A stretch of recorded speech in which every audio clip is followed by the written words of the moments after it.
Ganito naman ang gawin mo sa cornstarch. Hello mga kakusina! Ako po ulit sa Ate Angel ng Kusina ni Angel, and for today's video, gagawa po tayo ng easy kakanin recipe.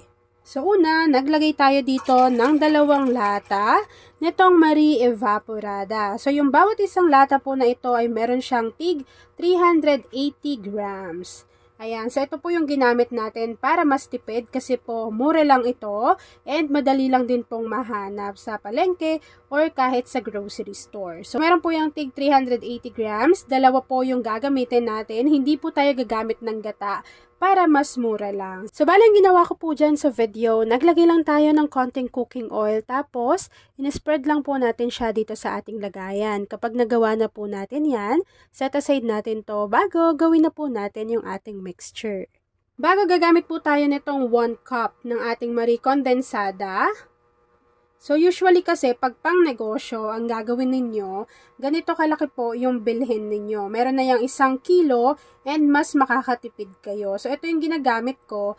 Tapos ginagamit ko lang siya ng 1 cup, 1 cup. Meron po yung takip kapag hindi nyo na siya naubos. Tapos lagay nyo lang sa inyong ref. Lalo na kung nagbe-business ka ng sa malamig, ganyan, na gumagamit ka ng condensed milk, perfect sa'yo yung Marie Condensada. So, ilalagay lang natin to dito, kasama ng ating evaporated milk.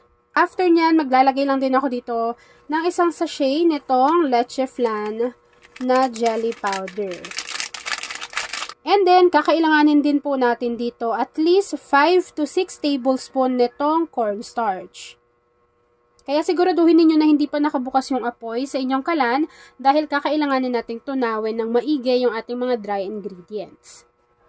After adding ng ating dry ingredients, haluin lang po natin ito ng maigi and siguraduhin po natin na natunaw na po iyan bago natin buksan yung apoy sa ating kalan.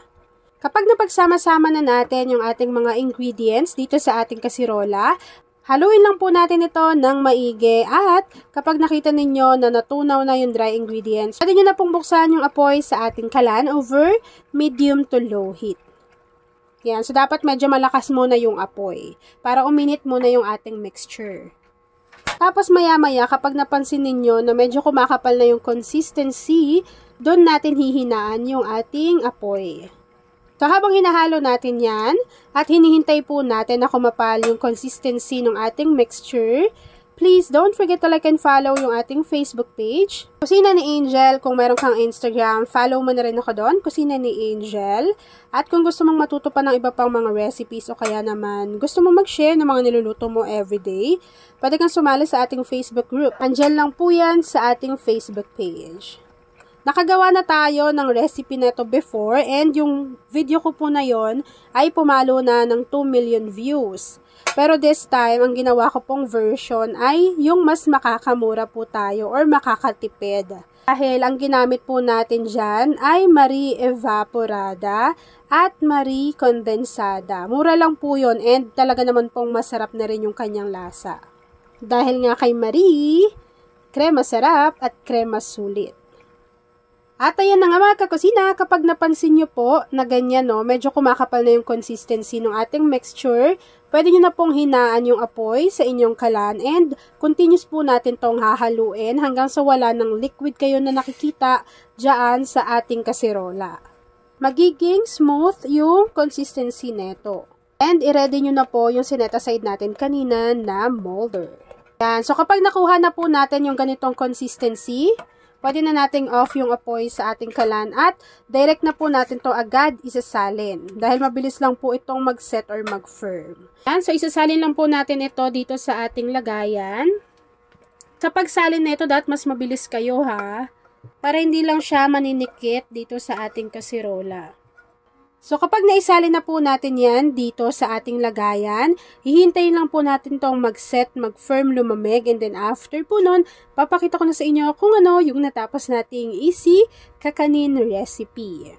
At ayan na mga kakusina, once na nag-set na or nag-firm na yung ating recipe, mapapansin ninyo na kusa na po siyang matatanggal dyan sa ating lagayan. So this time, ilalagay lang natin to sa aking plato. Tapos, papakita ko na sa inyo kung ano yung natapos nating easy dessert recipe. Kapag naisali na natin yan sa ating plato, magdadust lang po tayo dito ng cocoa powder and then after po nun, pwede na natin yang i-enjoy. At ayan na mga kakusina, tapos naman po ang ating easy kakanin recipe na leche flan pudding. Grabe, sobrang creamy. Kung nagustuhan mo yung ating video, please like and share this video. At kung hindi ka pa nakakapag-subscribe sa aking YouTube channel na Kusina ni Angel, please click subscribe button. Click mo na yung notification bell. Click all para lagi kang updated sa bawat ina-upload kong mga videos. At kung isa ka din sa dessert or kakanin lover, say hi Angel sa ating comment box section at ilagay mo na rin sa ating comment box section kung taga saan ka nanonood. Yan lang mga kakasina. Thanks for watching and enjoy this video. Grabe!